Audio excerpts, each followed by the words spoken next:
Good evening, and warm welcome to all of you. Thank you, TiE, for inviting me to share my journey, and very happy Women's Day to all the women here.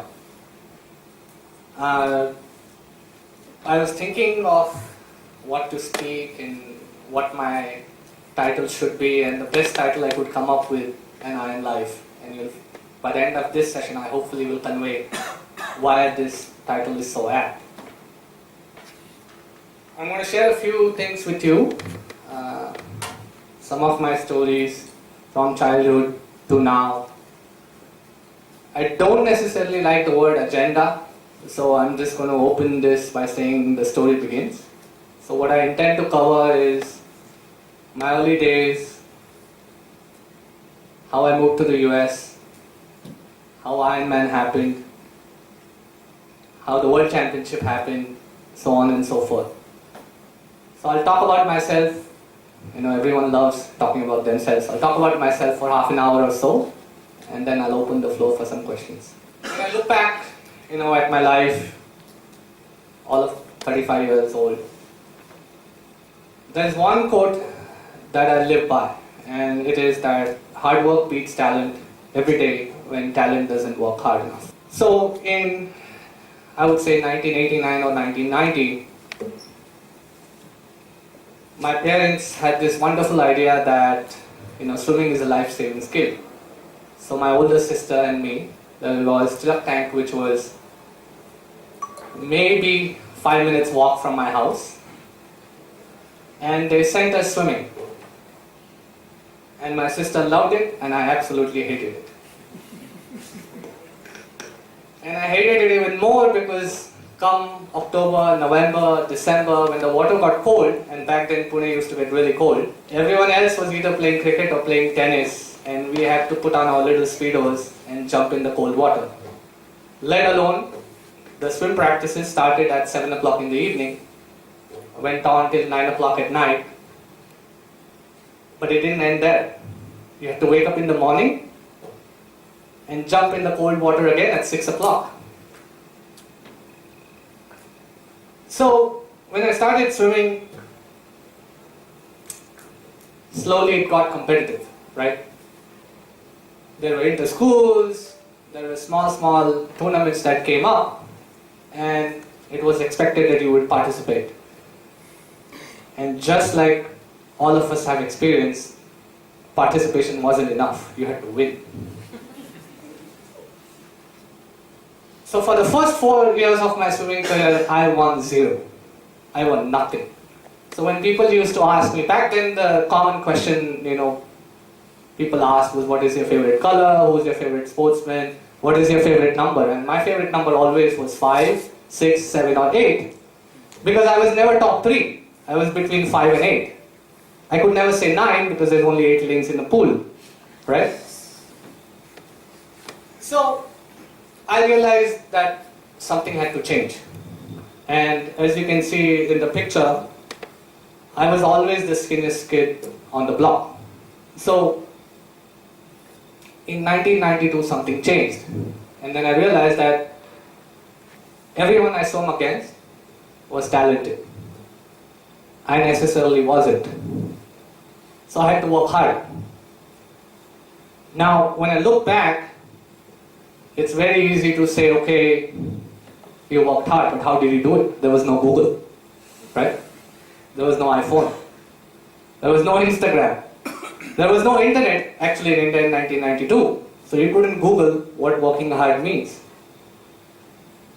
So one of my coaches had identified that my stroke was not good. And I used to think that, okay, how I'm going to work on it.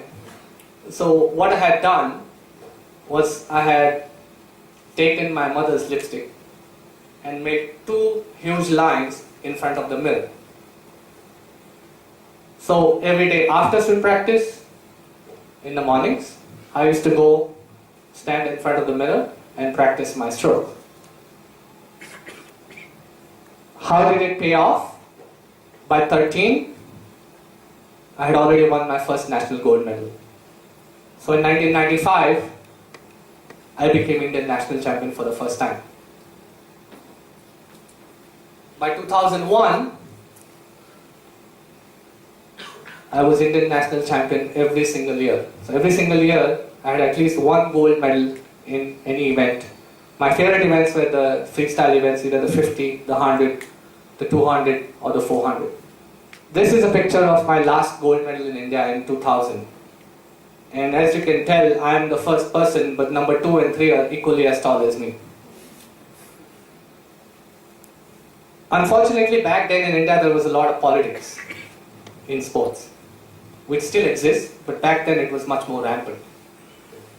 And I was scheduled to go for this big meet, and all of a sudden I got a call that my name was not in. Back then, Indian national camps happened in 2 places, which were the powerhouses, right? Delhi or Bangalore.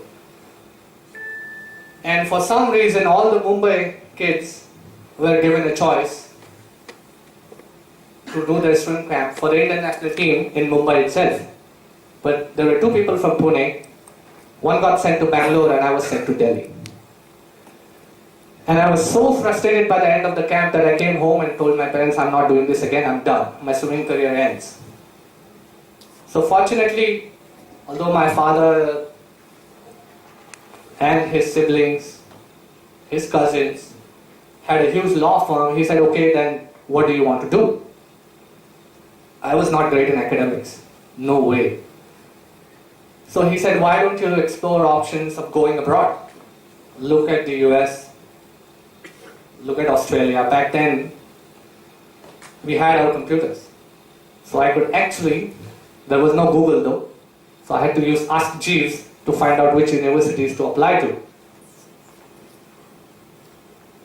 So I never told my parents that I was applying. I didn't tell them that I was giving the SATs, and then you have to get this boring, lengthy test called TOEFL. And I was at yet another Indian national camp. It was 2000 July. And how many people here remember an STD ISD booth? So there was no cell phone, obviously. So you had to go, and then you just watch the meter, like a rickshaw meter, go up 2, 5, 10. So you're always in a hurry. And I remember my mother telling me there's a packet from you from the US. And I was like, okay, don't open it. I'm coming back and we'll discuss. So when I came home, I told my parents that I had applied, and I opened the packet and I had sure enough got into an American college, but they had said, okay, if you come, we'll at least give you a 50% scholarship. And my only job, I thought, was to swim for the university. So my father again was like, are you sure you want to go? This is a lot of money, but if you're 100% committed, I'll send you. So the first semester, I decided, okay, I'm going to go, and this was 2001 January. And I'll never forget, because I walked into Pittsburgh, and there was about 2 feet of snow, and I was wearing shorts.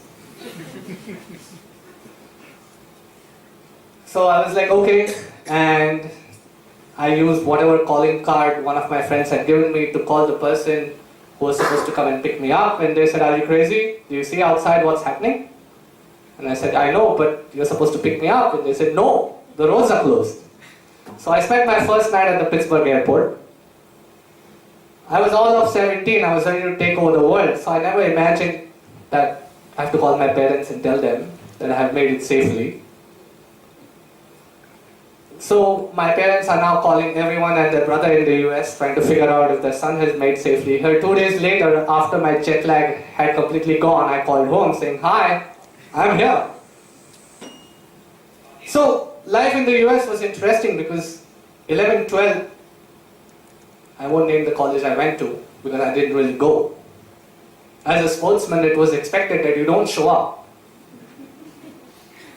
And nobody bothered to ask you where you were because you were always practicing, right? Even in the middle of the day, you were supposed to be at practice because that is what swimmers do. But in the US, it was a completely different culture. You still had to go to class. You still had to do your homework. Nobody knew your father or any of your siblings. So he didn't get extra grace points for that. So it was a learning experience for me that I had to take 13 to 15 credits, but I also had to swim. And you actually had to study, right? Because there was always this constant pressure that, your parents have sent you abroad. Now what will you do? So my first year was an absolute nightmare because I had no idea how to even use Microsoft Word. But slowly I got into the system and I started swimming well, I started doing well. And when I graduated in college in 2004, I got into a very, very competitive master's program. So I went to the University of Wisconsin in 2004, 2005. And what I realized was that the one thing that had not changed in college through then was my eating habits. So I was still eating 5,000 calories a day, but I was not burning any. And I quickly realized something had to change. So in 2005 November, I got my first job and I moved to New York. And I was starting to run in college mostly because that was the easiest thing to do. There was always a treadmill. Each college had a little running group. So in 2005 I started running somewhere around 3 kilometers, then 3 became 5. And in 2005 November, like I said, I got a job in New York. So in 2006 I was talking to one of my patients and he said, the New York City Marathon is very, very famous, and do you know Oprah Winfrey is running it and Lance Armstrong is running it? And I thought, well, if I sign up, sure. What's there to do? 42.2 kilometers, anyone can run that, right? But it wasn't that easy because there was a lottery. And I did not get into the lottery. So I was like, okay, then I guess I won't be running. I won't be meeting Oprah or Lance. And in July, something really weird happened that I was seeing a patient. I was working for a cardiology group then. I was seeing a patient and I was telling him I'm running, and he said, well, my daughter works for the Road Runners Club. And she has 2 spots available for the November marathon. So this is July, the marathon is in November. I've never run anything beyond 10 kilometers. So I called this lady and she said, I'll give you a spot, but you have to promise me you will finish the race. And I said, yeah, 100%. So I started running, 10 became 15, and I was like, okay, 21, that's it. That's all I'm running now. And as luck would have it, we had a new doctor who joined our practice, and he had run the marathon before, and in September he was asking me, and I said, look, I'm running the marathon, how do you do it? And he said, what's the max you've run? And I said, 21. And he said, okay, we have a problem. And the problem is we don't have enough mileage. So I said, oh, that's okay, I can still go and run. And he said, trust me, you have to put in the miles. So I said, okay. So there was another race that I landed up. That was my first official race. It was about 30 kilometers, and after finishing the race, I was thinking to myself, okay, there's only 12 more after this, but it's going to be a long 12 kilometers. So that, that moment, that 6th of November in 2006 came, and I was very, very charged up, and I went at 5 o'clock in the morning. You had to take the subway to the ferry, and I went to the start line, and my race was going to start at 10:20 in the morning. So from 6 to 10:20 I was doing nothing but sitting and hoping, okay, Lance Armstrong's going to pass by me now, anytime, I'm ready. But that didn't happen. So we start running, and 2.5 hours in, I realized I got very hungry. And the only thing I could come up with was that the office secretary at that time was having a picnic, cheering the other runners. So I stopped at her tent, asked her if I can borrow a sandwich. I had given her a small bottle of Coke, and I said, I need salt. So she said, okay, I have chips for you. So my first marathon, I did it in 4 hours, 1 minute and 53 seconds, and Thanks to her, I lost those extra 1 minute and 53 seconds. Otherwise, it would have been a sub-4 race. But it taught me a lot. That okay, this was something I could do. I was always a long distance swimmer, so then long distance running. And in 2007, I was all of 25, again ready to take on the world. But I was in New York and I wanted to get an MBA. So I applied to this school. It was a top 50 school, and in May the dean called and said, welcome to the program. And I was so excited, I went to my boss and said, okay, I'm resigning from the job. I'm going to go to India for a month and a half, and then I'm going to go straight to my business school. The problem was 2 weeks later, I got a call from the dean that said, okay, by the way, there's been a change. We now feel that you don't have enough experience, so we want to put you on the wait list. And I told him, you don't understand.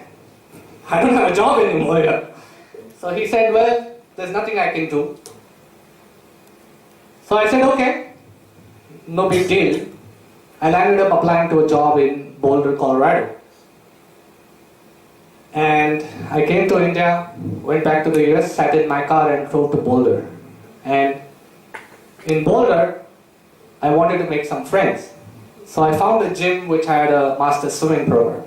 And I found my apartment close to this gym so that I could at least start going in the evenings and swim. Because, yeah, running was good, but I already wanted to get back into swimming. So, this one day in November, I was sitting with my friends after a swim session, and they were all talking about Ironman. And one of my friends, Carrie, had just come back from the World Championship. She was talking all about her experience, and a lot of my friends were asking her, next time, will you position in your age group? You're very close. So that was the first time the idea that, okay, such a race exists came in my head. So for those people who don't know what an Ironman is, it's a very, very simple race. It's a triathlon. It starts with a 3.8 kilometer swim. It's not done in a swimming pool. It's done in open water, so a river, a lake, or the ocean. It's followed by a 180.2 kilometer cycle ride, and then there's a small run of 42.2 kilometers. And all of this, you don't get 3 different days, you just have 15 to 17 hours to finish. It's now held in 40 cities all over the world. When I signed up, there were only about 12 or 15 races. So in April, my friend said there's this new race happening, Ironman Arizona, and why don't you sign up? Swimming's already a strong point, you've run multiple marathons. Cycling's the easy bit. So I said, okay, I did my research. Back then, the Google was there, iPhone had just come. And I found out that there was no other Indian who had done this race. So I decided, okay, this was a good enough challenge. So finally, November 21st came, and I had a very, very fast swim of 47 minutes and 30 seconds, which was a record at that time. So I had a thrilling start to the day. Just the challenge was going to be the next step for me, the 180 kilometers cycle. Now, when I was in India, the cycling I did was about 1 or 2 kilometers, maybe. That too on a BSA SLR or a non-geared bike. So to get used to this geared bike, adjust the gears was something completely different. Also, swimming is a lot on your upper body and your core. So you never really worked hard on your lower body. So cycling was going to be a different nightmare. The other unique thing about Ironman is that there is no outside assistance. So if you have a puncture or if you have a mechanical issue, you have to fix it yourself. And as luck would have it, I didn't have one, I had 2. I had my first puncture around 140 kilometers, so I had to stop and fix it. And with just 10 kilometers left, I had another puncture. But it was my first race. I was very, very happy, and I always knew that if I finished the cycling, I could walk, jog, and finish the race. So in 2008, I became the first Indian male. There was another Indian female who had finished it just earlier. Became the first Indian male to finish an Ironman. And obviously, some of the media in Pune went a little gaga. And I always say history is a huge word, but that was the start of something new for me. In 2008, I had decided to accept a job with Johns Hopkins Hospital, which is the #1 hospital in the US. But I also made a decision at some point I want to move back to India. So I had gotten into a MBA PhD program with them. So from 2008 to 2013, besides working full time, going to school part time, I ended up finishing 6 more Ironmans. But in 2013 July, my office assistant at the time and one of my very good friends showed up to work one day and said, I'm having a lot of pain and there's some swelling. So we said, okay, why don't you go and see the doctor? And I remember, 2 days later she was being wheeled into the hospital, and 10 days later she was gone. Just like that. And at that moment, I'll never forget, it was the 3rd of July, and I was the only one in the office when her husband called to say, okay, she's no more. I made a decision then and there that I was moving back. So I told my immediate boss that I was moving back, but I was going to move back in December so that she had enough time to find my replacement, which was not going to be possible anyways, right? Who can replace me? But jokes apart, I wanted to be honest with her as well, and it gave me some time to then come up with a sound business plan and actually decide what I wanted to do. Because in 2008, I was 26. And you know what happens to Indian parents when their son is 26 and single. So I decided to move back. I decided to start my own clinic, but I didn't want to give up on Ironman. And after I moved back, something else came into my head, that I was doing my research and I realized there's not many people in the world who have done an Ironman on every single continent. So by then I had done 7, but only one was in Australia, and the other 5 were in North America and the US, and one was in Canada. So I said, okay, this seems like a reasonable goal. I started working towards it. So in 2014, I landed up finishing 3 continents. So the first one was in Germany, so I got Europe covered. The second one was in Malaysia, so I got Asia covered. And in November, I got Brazil, so South America covered. And in 2015, I landed up finishing Ironman South Africa, so covered all the continents. Back then, there were only 4 other people that we knew of in the world who had done it. There was nobody in Asia who had done it. So it seemed like a good accomplishment. But as I got into coaching, everyone knew me mostly as an Ironman athlete.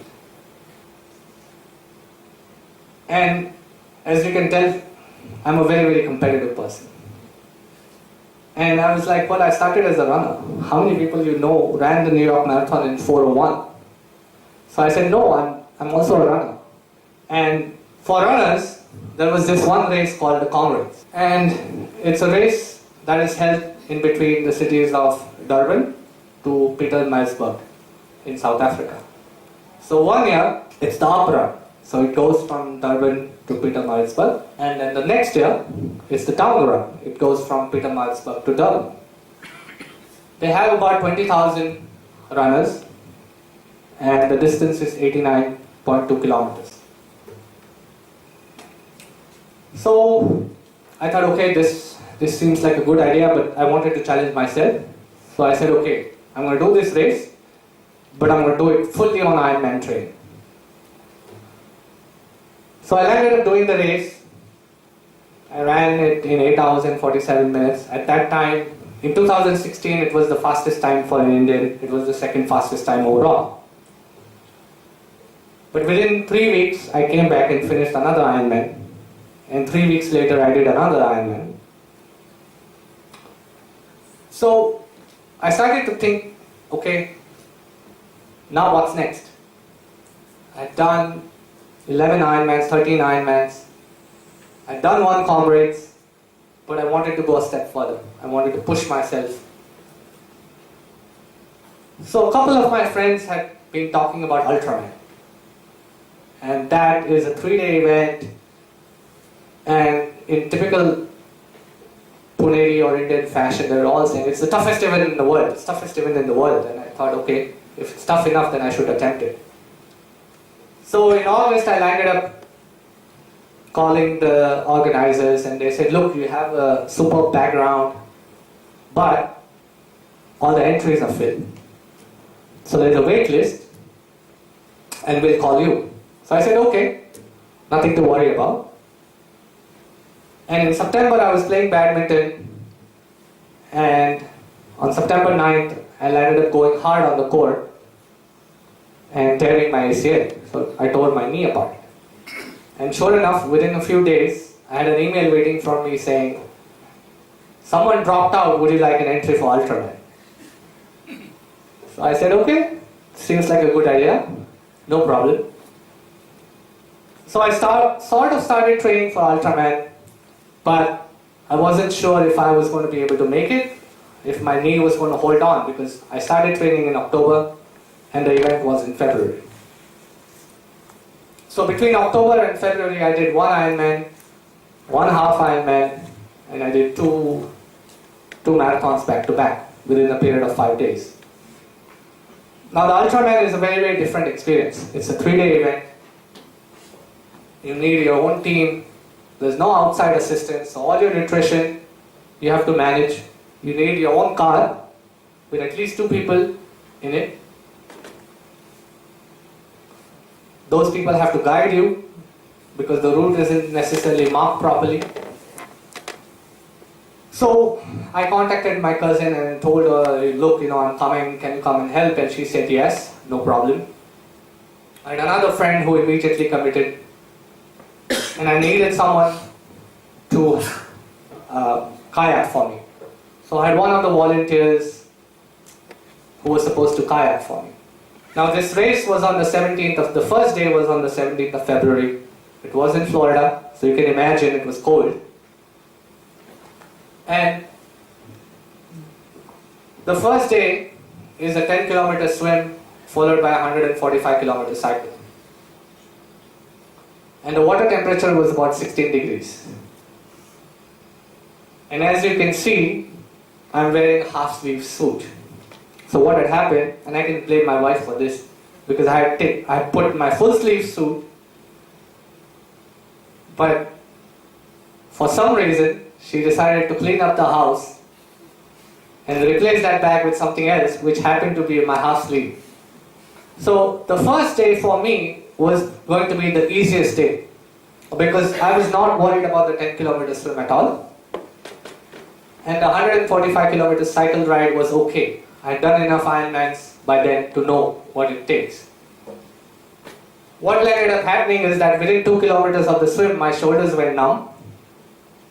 So I was hoping to finish the swim in 2 hours and 35 minutes. And I landed up finishing in 2 hours and 50 minutes. But the problem was that I could not find a solid stroke. So I kept on drinking a lot of water, which led to issues on the bike. So I was throwing up on the bike. I was having abdominal cramps on the bike. And at some point I had a puncture. And at some point I lost my contact lens. So everything that could go wrong went wrong on the first day. So we thought. So the second day, I had a couple friends who were coming down from Atlanta who were going to be on my crew. And the second day is a 271-kilometer bike. So we got up, my cousin and me, I got up at 3, showered, prayed, and I called my friend and they didn't pick up. So I kept on calling. and they would not pick up. It was going straight to voicemail. Called his wife, she wouldn't pick up. So at 5 o'clock, we started to panic a little bit because the race start was at 7, and you need 2 people at all times in the car. So 5:30 we got to the race site, and sure enough, nobody's picking up their phone. Now I'm supposed to be setting up my bike. I'm already worried because this is my toughest day. 6 o'clock, no one pick up. 6:30. So finally I went to the organizer and said, look, I need a volunteer. Lend me someone. So thankfully the person, Brad, who was my volunteer for the first day, volunteered again to be with me till hopefully my friend showed up. Second day turned out to be a blast because that was my easiest day. I did not cramp up at all. Around 2 o'clock in the afternoon, I finally saw my friends and we exchanged some nice pleasantries on the road. But it was good. They got me at McDonald's, during the ride, so I was very, very happy. Now the third day was, supposed to be somewhat of an easy day because I've done 2 marathons back to back. So this is a picture of me finishing and crying, and there's a big reason why. And the first 40 kilometers was a breeze for me. I was right on pace. I'd done the first marathon in 4 hours and 35 minutes. Now, what happens when you get into long distance events is as the day goes on, your feet start to swell up. Okay, so you always keep shoes, or you always wear shoes that are one size higher. That is just natural. So at 46, 47 kilometers, that's what I decided to do, that I was going to change into my shoes, but I had worn compression socks and they would not come off. And for some reason, my shoes, even the one size above, were feeling very tight. And I didn't make much sense of it then because I was like, okay, this is natural. But by 50 kilometers, I could not breathe and I could not run. And I realized that there was an issue. But I had promised myself that I was doing this for my son, so I was going to finish at all costs. And I just told my cousin that, tell the other volunteer, just don't worry about it. If I have to walk, I'll walk. So I made it to 70 kilometers. There's 14 kilometers left. I have 3 hours. So I had ample time. But then I had one cramp that got me to my knees. I just sat down and I just looked at my cousin and I said, don't talk to me. And she used to play competitive tennis. So we know each other's personalities very well. So she said, okay, from now on I'm going to walk with you. So we landed up chit-chatting, walking, doing whatever it took for me to cross the finish line. It took me 11 hours and 20 minutes to finish the 84-kilometer run. At the Comrades, it took me under 9 hours. I was hoping somewhere around 10 hours that day. What had happened was, this had happened. So it looks like elephantitis, but it's not. What had happened was that somewhere I had stepped into a pile of fire ants. And I had picked up an allergic reaction to fire ants. And so both my feet had swelled up like that. So I was very, very fortunate, very, very lucky that I didn't have a huge allergic attack that day. And just the thought of doing it for my son kept me going that day. But as soon as I had finished Ultraman, I knew this was coming up. I had an invite to race Ironman Hawaii, which is the birthplace of Ironman, considered to be the world championship. Select 2,000 people get invited.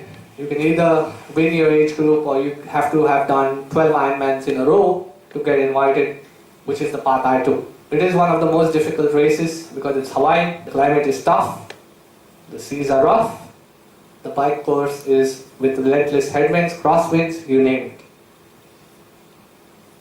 And this was my A race for 2017. This was the race I had planned, I had worked hard for, and this was the race I bombed. And everything that could go wrong went wrong on that day. And that's the beauty of Ironman, that you can't control what happens that day. I had a bad swim. I swallowed a lot of water. So typically I do the swim in 51, 52 minutes. It took me 56 minutes that day.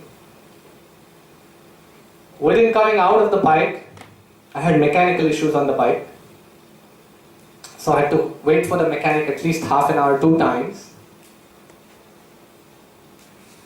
Having drunk so much salt water, it caught up to me on the bike.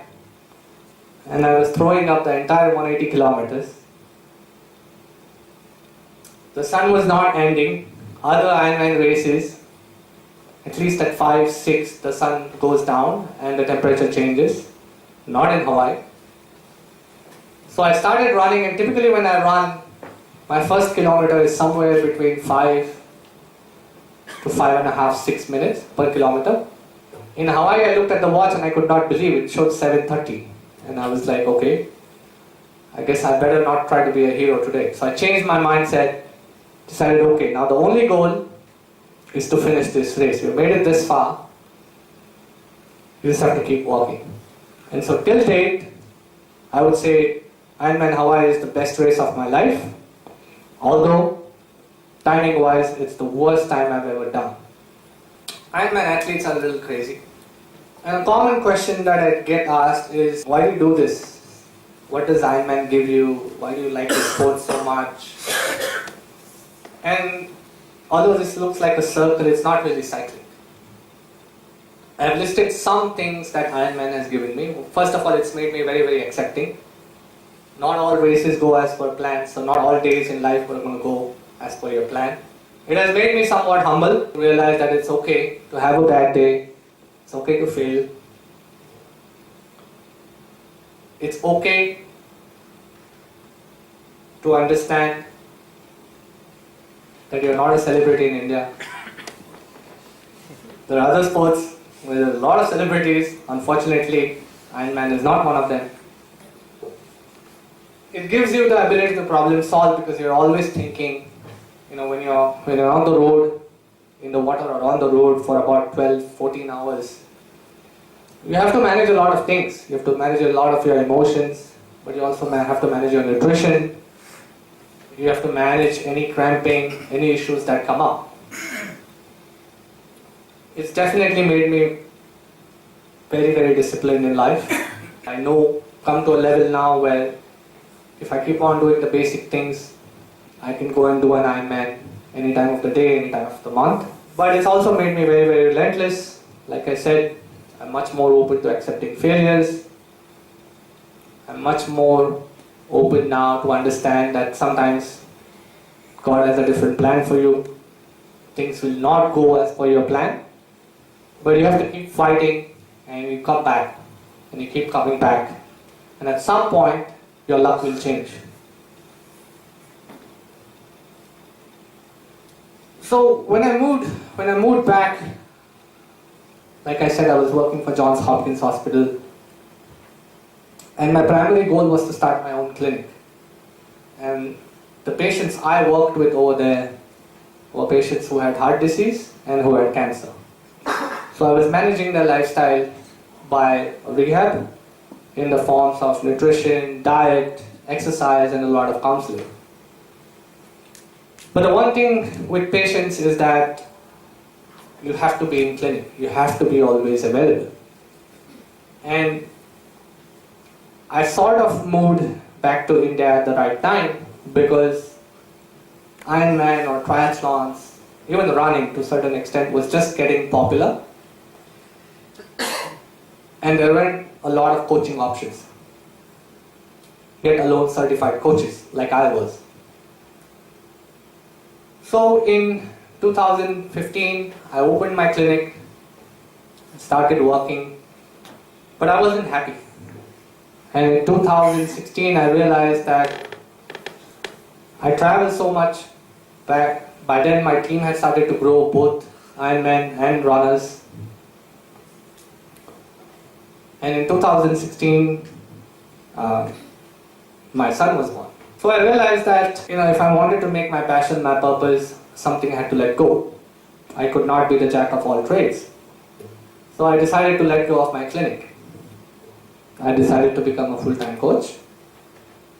Decided that I would then travel with my team. Coaching life is good. Coaching life has its highs, has its lows. You have absolute pleasure when your team does well. You also have the nightmares when your team doesn't do well. Your trainees don't do well. Some trainees leave you. Some trainees talk about you. But that's what life is. At RadStrong, when I first moved, and I put this on my Facebook, so if you follow me, you can go back and check, is that when in 2014 I had 2 people who did a half Ironman with me that year. This is a picture from 2 weeks ago on the 25th of February. I had 26 people that day racing in Colombo. So, at RadStrong, that's my coaching venture. What we do is we have specialized coaching for running up all distances. A lot of people get intimidated after looking at my credentials, and they think that he will not coach me to run 5K or 10K or 21 or 42, whatever that is. We coach anyone from who's just taking the baby steps in running to anyone who's running 5, 10, 15, 20, whatever it is. Obviously, Ironman is my course, so we coach for all triathlon distances. Obviously, my specialty is Ironman and ultramarathon and ultraman training. In the last 3 years, we have made a name for ourselves in the country. We have 4 people who have trained, who have qualified for the famous Boston Marathon. I was India's first Ironman World Championship qualifier and finisher. Similarly, there's a World Championship that happens for the half Ironman, and I had 2 people I had coached qualified. I have been successful in creating 40 plus Ironman finishers in India. Another 40 odd have finished a half Ironman, and that number will soon change because I still have to add the 26 from Colombo. What gives me a lot of pleasure is that RadStrong TiE was the only team that qualified for the Ironman TiE World Championship as well. But most importantly, what I'm very, very happy is that we're spreading the glory of being fit by creating a healthy community. And I'm very, very proud that I'm creating it in a scientific manner. But we are doing it keeping in mind that we have people from different backgrounds, different abilities who come to us. And my focus always is injury-free training and injury-free running. A lot of times people ask me, what your dream is, what your goals are. And, they keep changing. I've said that I want to stop at 25 Ironman finishes, but my wife is not here, so I can say I'm not sure if that will happen. One big goal I did have when I started was to create 100 Indian Ironmans by 2020, and I'm pretty sure we will have 100 if not more. Because just the next Ironman I'm doing, I have 15 people going with me. Obviously, I want to create a large number of runners who will do half marathons, ultra marathons, whatever that is. But honestly, the purpose of my life is to somewhat free people from their health or whatever the stresses they have by leading an active lifestyle. And one thing I tell myself every day is that if you're not making someone else's life better, then it's of no use. And the day I realize I'm not doing that, I'll stop coaching. There's no 2 ways around it. So, Ironman for me is a lifestyle. And sometimes people ask me, when do you train? And I'm always in training. I'm always doing something. It's either with my team or I find time by myself. And I like this quote because there's a difference when you're interested in something and when you're committed to something. And much more than anything, I'm committed to my own health and to inspire not only my team but others to invest in their own health. So if I'm active, if they see me racing, it motivates a lot more people to take up this lifestyle and challenge themselves as well. So with that, I will stop and answer a few questions.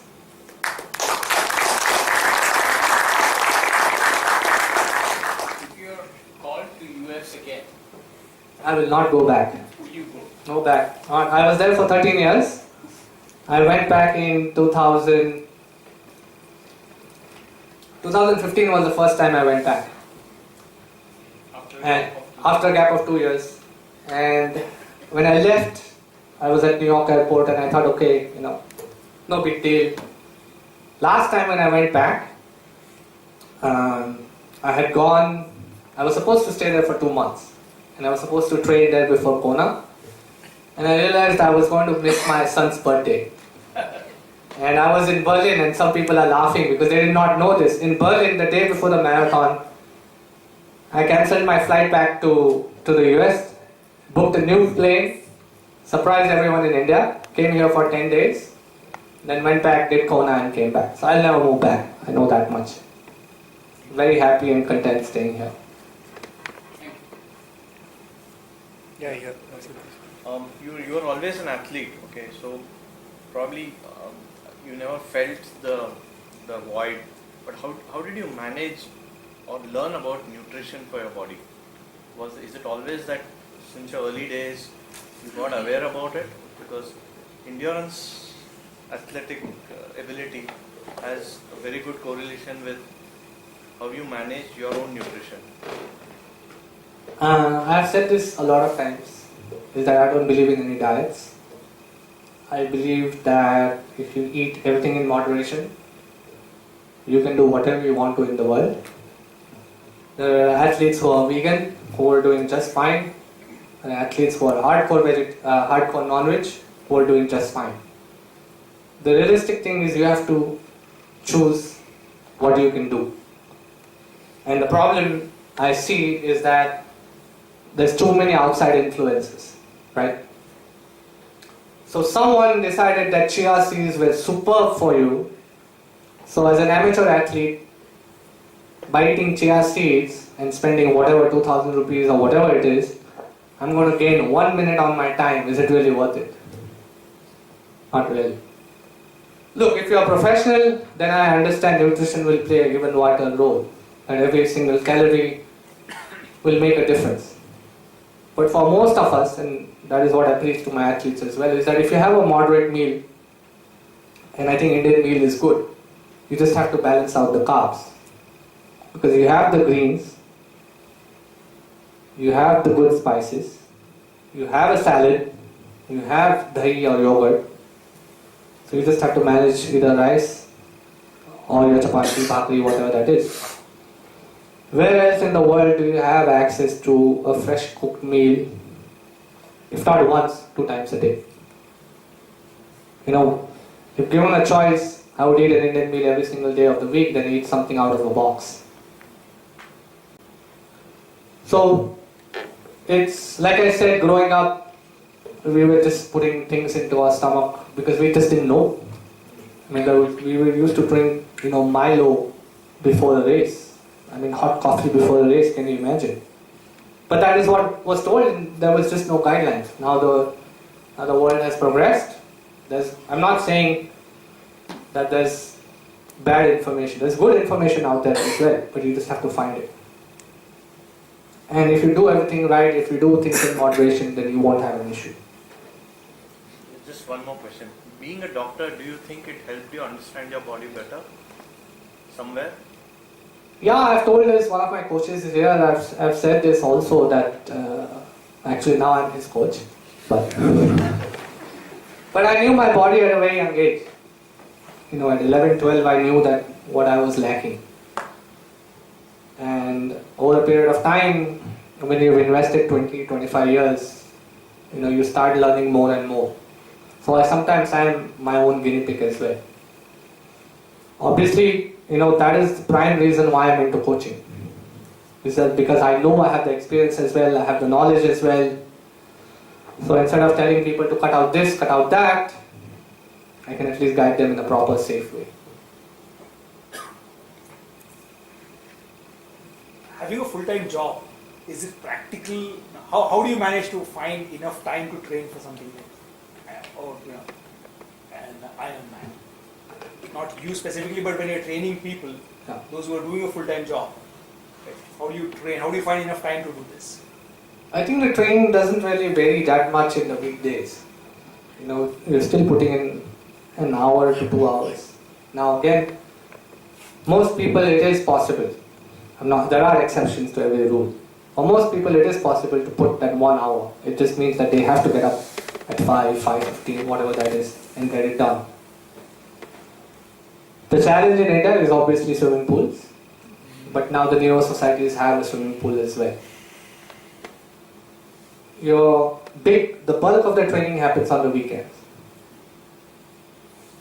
So if you can dedicate one day for your long drives or your long runs, you're set. But the key is to not miss training. Because on race day, every single day you miss, you will be reminded of it. But, now I have it very, very easy. I won't lie, because from 2008 to 2013, I used to be at Hopkins from 7 in the morning to 4, 5 in the afternoon. And then I used to be in class from 6 to 9. And I was still managing both my studies, my job, and doing at least one race a year. So if you set a good plan and you follow it, it's possible. Very inspiring talk, firstly.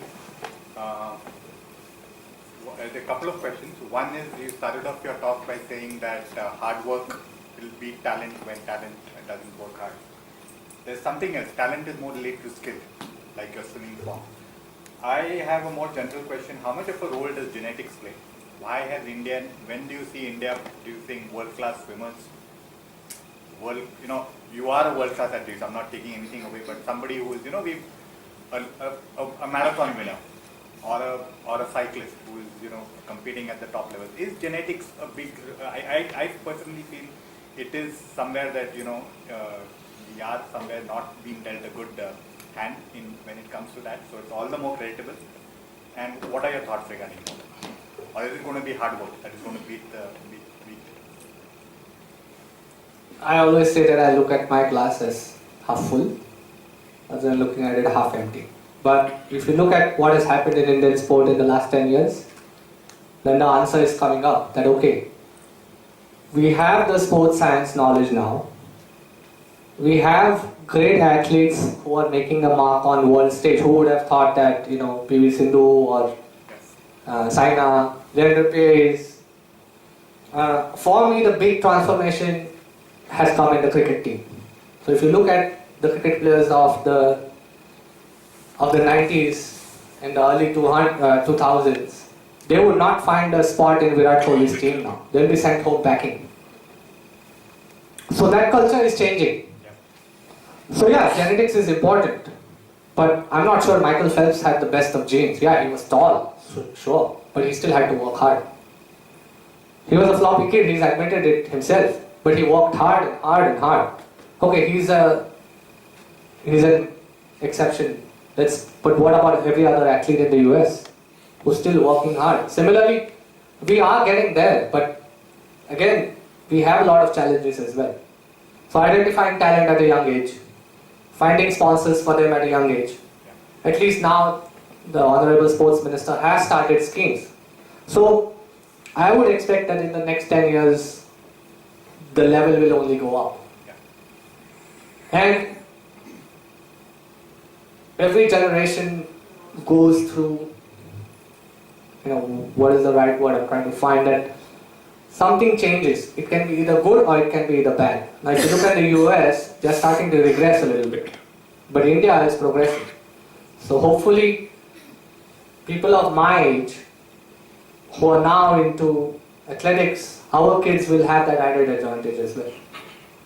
So growing up, my father always told me that, okay, I made it to state level. Your goal is to go to nationals. Okay, but when I talk to my son, I'm telling you, no, your goal is international. So that mindset is also changing, that the mindset is also fearless now. that anything is possible. So, yeah, genetics is important, but I don't think it's the only thing now. 1 minute. A gentleman back. Yeah. Your Tirth days were which year to which year?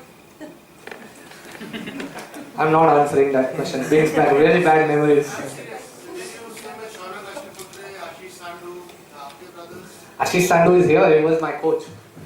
Ashish? Remember me? UP team. Okay, so I was there 1 minute. I was there from 1990 to 2001. I think 1 minute. There was one question there, and then I'll take you. Yeah. You kept raising bar for yourself all the time, as I saw. Yeah. So what kept you going to stretch yourself? Very competitive, right? Yeah, I mean, I think, you're always looking for the next challenge. You don't want to stop. And swimming is a great sport for that. Because it's a very social sport, right? You have no one to talk to. It's just you and the water. So if you're good, it makes you mentally very, very strong. And you're always racing against the clock. That if I do something, I'll give you a great example. That yesterday, I did a 2,000 meter swim in 25 minutes and 5 seconds. So swimming always calms me down, but when I got into the water today, I was like, I have to be 25:05 today. So you just have that in you that I want to push myself, I want to extend myself. But like I said, there's a limit. And my limit may be 25 Ironmans. And another question, when you participate in such competitive events, do you visualize yourself that you are going to be the winner?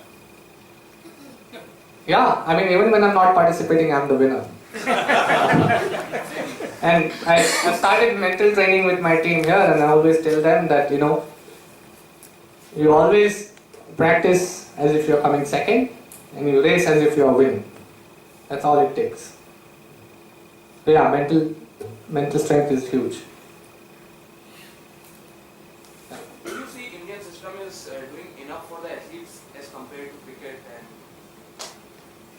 soccer just now raised up because of this league? It's doing something, right? And like I said, you have to look at the glass as half empty or half full. I look at it as half full. There's changes coming up. Again, don't expect things to change overnight. Are you married? Okay. What happens at home?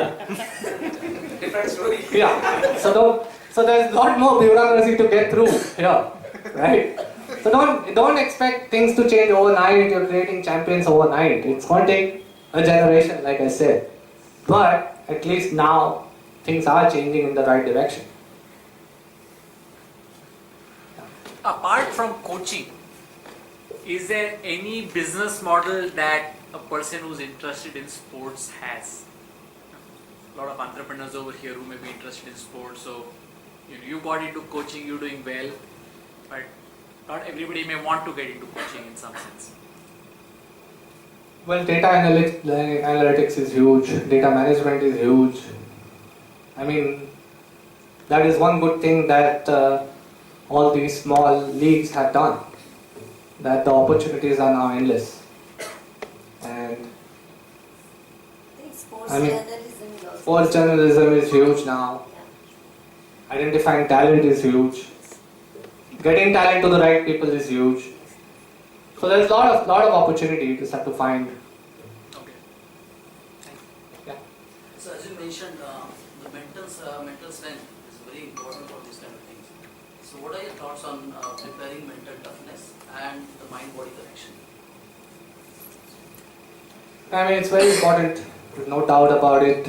But you have to practice it. There's no magic formula that you do it once and it's going to happen tomorrow. You have to spend time, whatever you choose, whether it's meditation or pranayama or self-talk. There's so many different techniques. You have to find one that works for you, and you have to keep on practicing and improving every day. So The other part of it was basically you need a lot of mental strength to overcome physical limitations, like when you step onto this fire ants, right?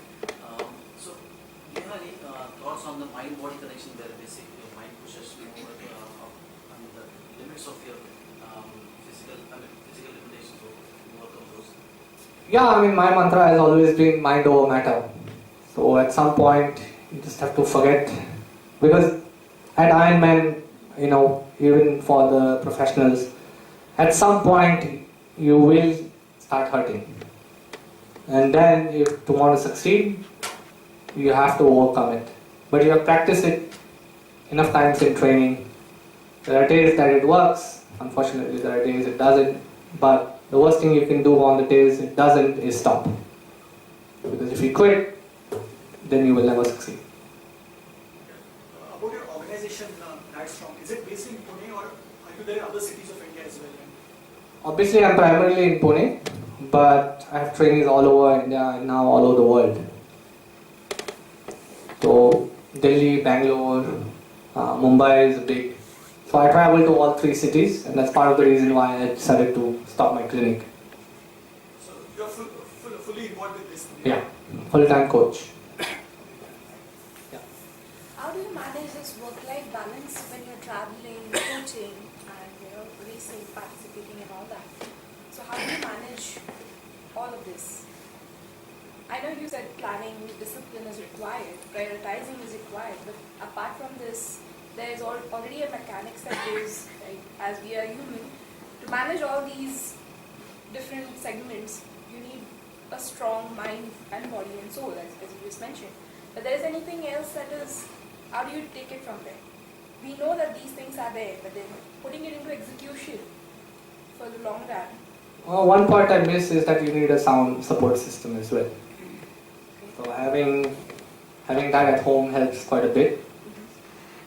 When it comes to planning, I mean, if I know I'm going to be out, especially in places where I won't necessarily have good internet, I try and do my training plans ahead of time. I try and put messages to people that I won't be available via personal chat. You can only plan, and sometimes things happen, circumstances happen, situations happen. That's all, but that's life. But if you plan well, then it's possible. And again, even the remote of the remote places, even Colombo, I had one of the best internet services ever. So the internet's a good tool, it's connected us. I could get a lot of training plans done, I could talk to people on WhatsApp, whatever it took. I would like to know, what are your thoughts on recovery of the body? So when you have done so many exhaustive events, so do you think that we should be careful about the recovery of our body?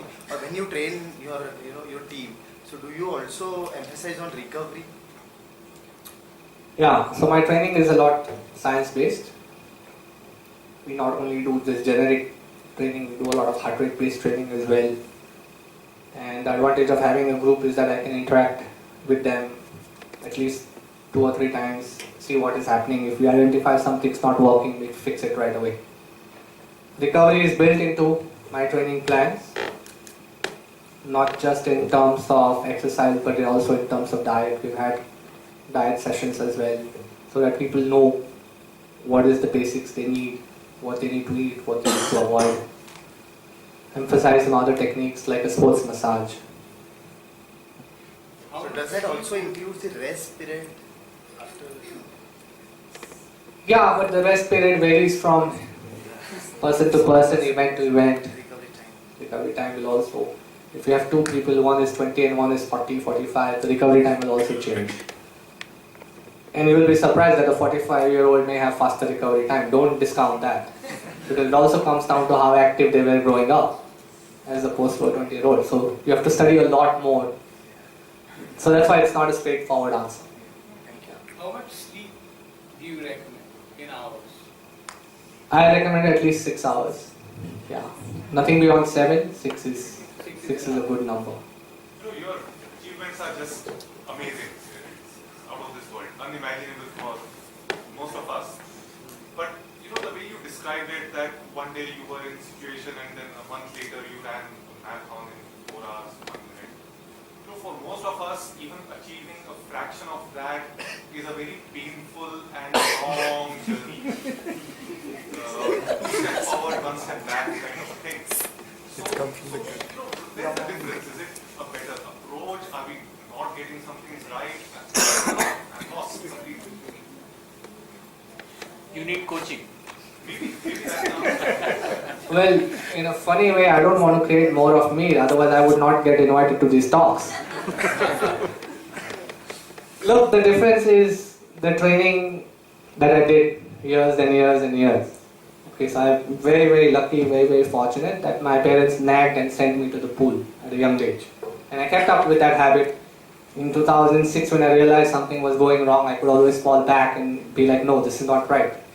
Not everyone has that luxury. Okay. Obviously, I always say that you have to choose your Ironman as well. Okay, not everyone in this room is going to be an Ironman athlete. But for some people, it could be that Ironman is 5 kilometers. Some could be running 21 kilometers successfully, pain-free. Some, the answer could be 42. And there's a couple young kids here, so I'll say this, that, don't go under this peer pressure that you have to do this, you have to do that. Times have changed. And they have changed for the better now. So if you think that you want to have a goal of running 10 kilometers under 40, 45 minutes, that's a great enough goal. Not everyone has to be an Ironman athlete. Don't fall in this trap. Obviously, having this athletic background, the competitive edge makes a difference. That my approach now with these things is different. Yeah. In today's life is really hectic. People spend more than 10, 12 hours in office, which brings in a lot of other bad habits as well. Eating out, socializing, that brings in a lot of drinking at times, and of course there are people who are smokers as well. Right? So have you trained people who have, obviously become an athlete? The first thing that a smoker needs to do is stop smoking, but then the time that it takes for a person to recover from whatever has happened internally and overcome the whole thing and then become what you think of becoming. Have you ever done that?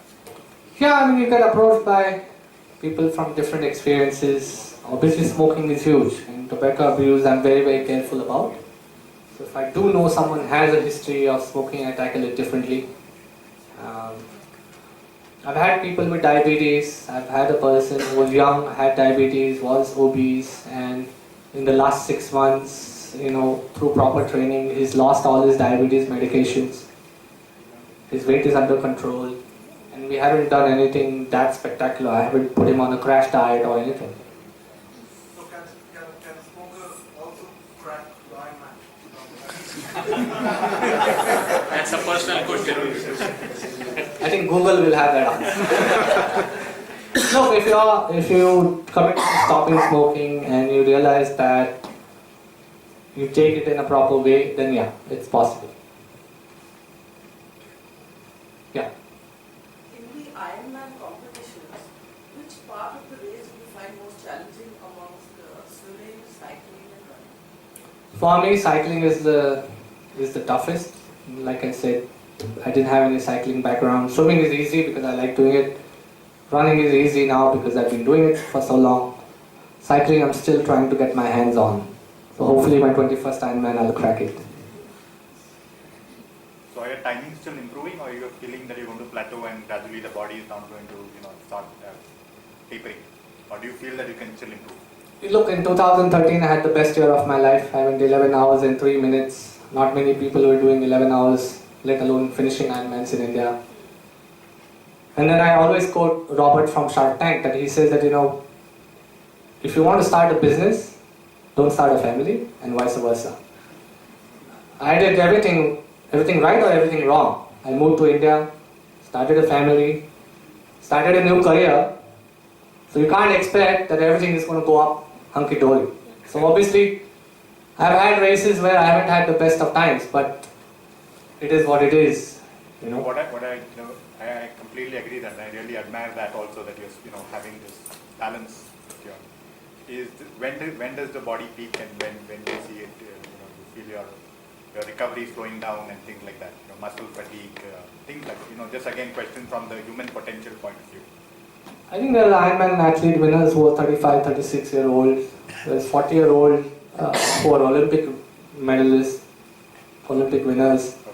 I'll quote cricket again because Robin Singh was 37, 38 when he made his debut for India. So it varies from person to person. You have to find what floats your boat, understand how much you put into the system. And last year I think you did 4, right? Yeah, so last year I did 4 Ironmans, 3 in a period of 12, 13 weeks, something like that. So obviously as you age, you get smarter hopefully. And that was a joke on myself. But your recovery time does go down, so you have to be careful. But again, if you have a strong foundation, if you're doing everything else right, you will have reasonable success.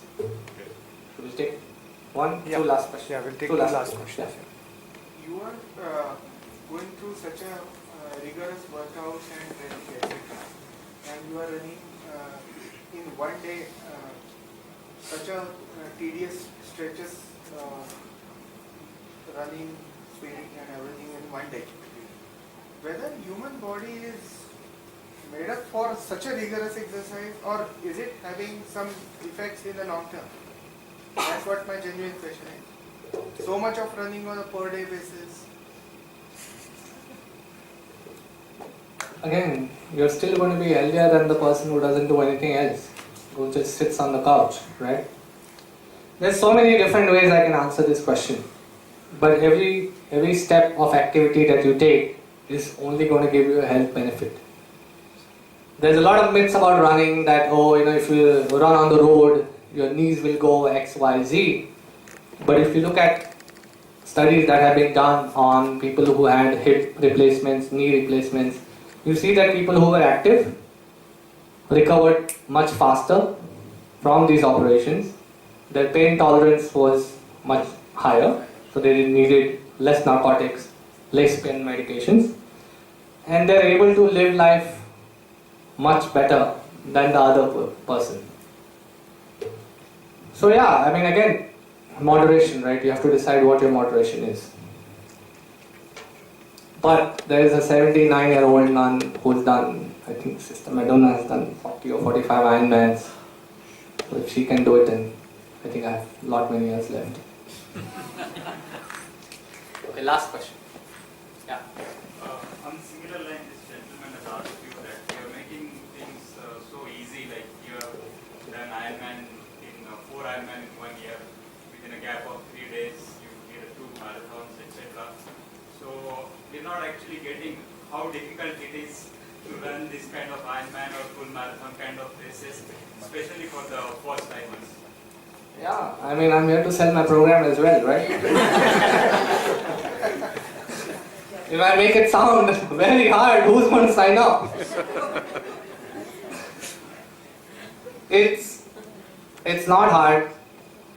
Maybe I make it sound very easy, yes. But it's not hard if you put your mind into it. If you commit to something, then it's possible. But like I said, there has to be a structure and it has to be followed in a disciplined manner. All of you ready to run now? Tomorrow morning 5:30 p.m. CC. Okay, we will be there and he'll be there to help you run. So yeah, thanks coach. He's my coach too. I joined him because of I used to run and I had some knee trouble and I said, okay, before giving up running, might as well go and ask him. And you heard, what he would have told to me. So I completed my half marathon Mumbai this year after my break and successfully. So whatever my goal I achieved. So thanks Kaustubh for the inspiring talk. And I think all of us enjoyed and thanks to all of you for coming here and attending this session.